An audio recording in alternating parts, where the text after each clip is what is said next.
जय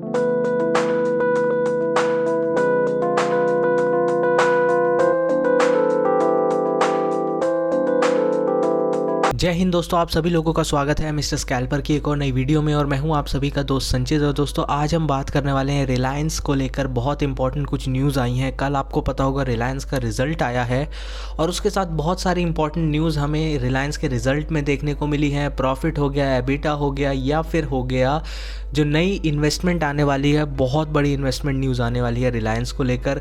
प्लस हम technical chart भी एनालिसिस करेंगे रिलायंस का कि किस प्रकार की मूवमेंट रिलायंस आगे आने वाले दिनों में हमें दे सकता है। ठीक है दोस्तों, आप सभी को पता होगा रिलायंस इस वक्त निफ्टी का बहुत बड़ा पार्ट है। अगर रिलायंस चलेगा, आजकल तो ऐसा हो गया रिलायंस ने ही मार्केट को पकड़ रखा है। अगर आप वर्ल्ड मार्केट में देखें तो हर तरफ जो है ज़बरदस्त जो है त्रहिमाम एक तरीके का मचा हुआ है। हर तरफ हम देख रहे हैं किस प्रकार की मूवमेंट ऊपर नीचे की हुई है। वॉलेटिलिटी वर्ल्ड मार्केट में बढ़ गई है, वर्ल्ड मार्केट गिरते जा रहा है, मगर हमारा निफ्टी अभी भी 11,500 का जो बहुत इंपॉर्टेंट सपोर्ट है, कल उसने टेस्ट किया और उसके बाद वहीं से रिवर्सल हमें देखने को मिला है।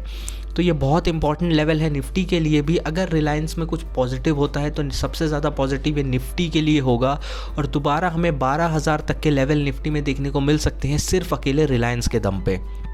तो चलिए दोस्तों वीडियो को शुरू करते हैं। और अगर आपने अभी तक चैनल को सब्सक्राइब नहीं किया है ना, तो चैनल को सब्सक्राइब कर लेना, क्योंकि आपके लिए आगे आने वाले दिनों में ऐसी ही काम की इन्फॉर्मेशनल वीडियोस में लेके आने वाला हूँ।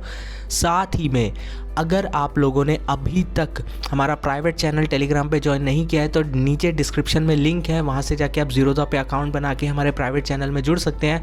वहाँ आपको डेली जो है ट्रेडिंग आइडियाज़ कुछ दिए जाते हैं। कोई कॉल सर्विस नहीं है भाई, कॉल सर्विस वगैरह कुछ नहीं है। जो मैं खुद ट्रेड करता हूँ वो आपको बताता हूँ और उसके बाद उसका रिजल्ट, लॉस, प्रॉफिट जो होता है वो सारी चीज़ें वहाँ पर हम डिस्कस करते हैं। तो आप लोग उस टेलीग्राम चैनल को ज्वाइन कर सकते हैं और उसका फ़ायदा उठा सकते हैं।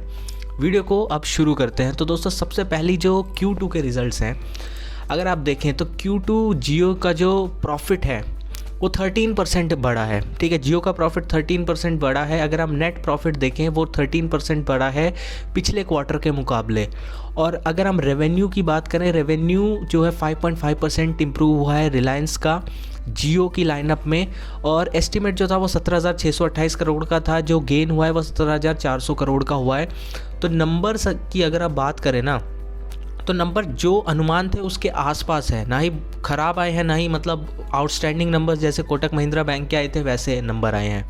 ठीक है, ऐसा कुछ नहीं है, नॉर्मल जो है, जो एस्टिमेट थी उससे थोड़ा कुछ चीज़ें ऊपर हैं, कुछ चीज़ें नीचे हैं। इस प्रकार के एक नॉर्मल सा बैलेंस बनाते हुए नंबर आए हैं। अगर आप एवरेज पर रेवेन्यू देखें तो 4th स्ट्रेट क्वार्टर में इंक्रीज़ हुआ है। अगर आप यहाँ पे देखते हैं तो लास्ट टाइम 2018 के Q3 में रिलायंस का इतना ज़्यादा जो है एवरेज रेवेन्यू पर यूज़र था। अब ये इसलिए हुआ है क्योंकि आपको पता है लॉकडाउन लगा है और लॉकडाउन में ज़्यादा लोग इंटरनेट का इस्तेमाल करते हैं, तो इस वजह से ये चीज़ होनी तो आपने सभी जगह देखा है। अगर आप एयरटेल के रिजल्ट देखें उसमें भी आपको यही चीज़ जो है वो देखने को मिलेगी।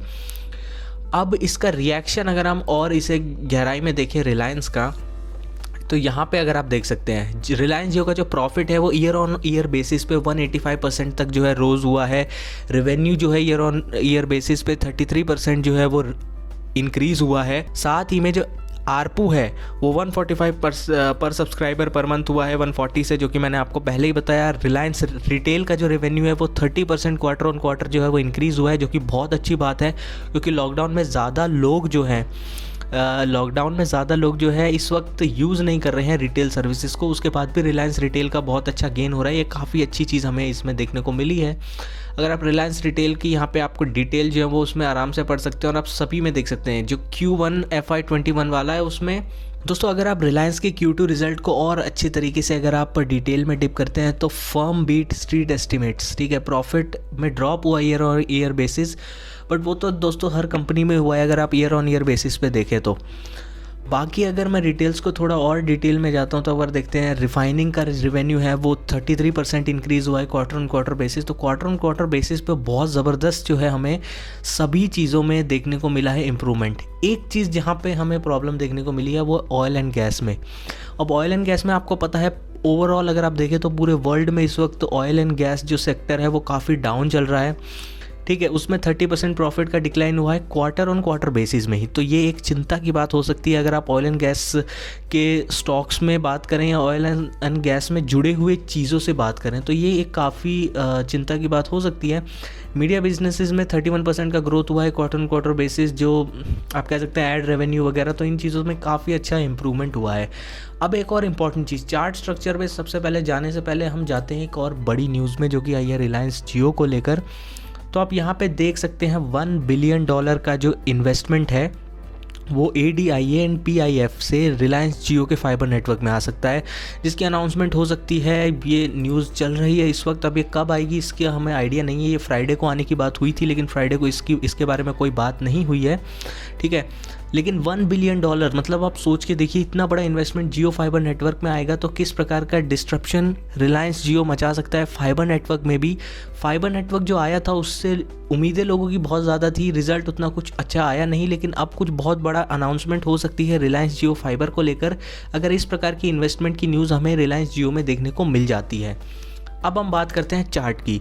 तो दोस्तों चार्ट अगर आप देखें यहाँ पे, तो जैसे कि मैंने कहा था 100 डे एक्सपोनेंशियल मूविंग एवरेज से इसने ब्रेक किया। नीचे अगर आप देखें तो बहुत लॉन्ग टर्म सपोर्ट है 1990 का, उस सपोर्ट से ये घूमा बिल्कुल 1991 का लो मार के, और उसके बाद ये ऊपर की तरफ जा रहा है। 100 डे एक्सपोनेंशियल मूविंग एवरेज ने इसे ऊपर की तरफ धकेला। तो अब इसका पहला जो रेजिस्टेंस बनता है वो 2125 बनता है।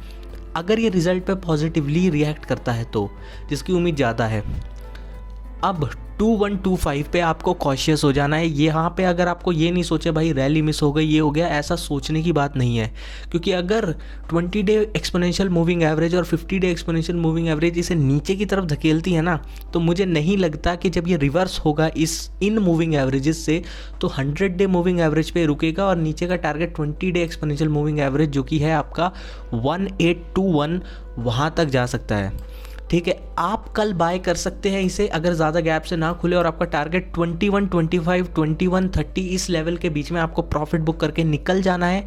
ये लेवल अगर ये कन्विंसिंगली निकालता है ना, तो उसके बाद हमें ऊपर के जो लेवल हैं, जो कि ये चैनल है आप देख सकते हैं 2196, इसका 2200 आप मान के चलिए इसका दूसरा रेजिस्टेंस होगा।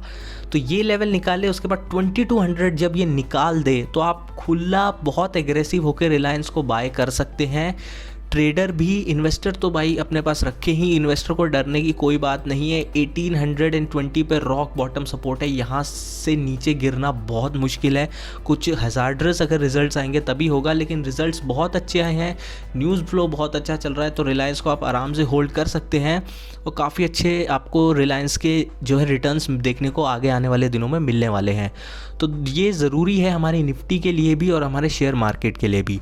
तो दोस्तों वीडियो पसंद आई हो तो वीडियो को लाइक कीजिएगा, चैनल को सब्सक्राइब भी कर दीजिएगा और डिस्क्रिप्शन जरूर चेक कीजिएगा, काफ़ी इंपॉर्टेंट चीज़ें आपके लिए डिस्क्रिप्शन में मिलने वाली हैं। तो thank you so much for watching guys, जय हिंद, वंदे मातरम।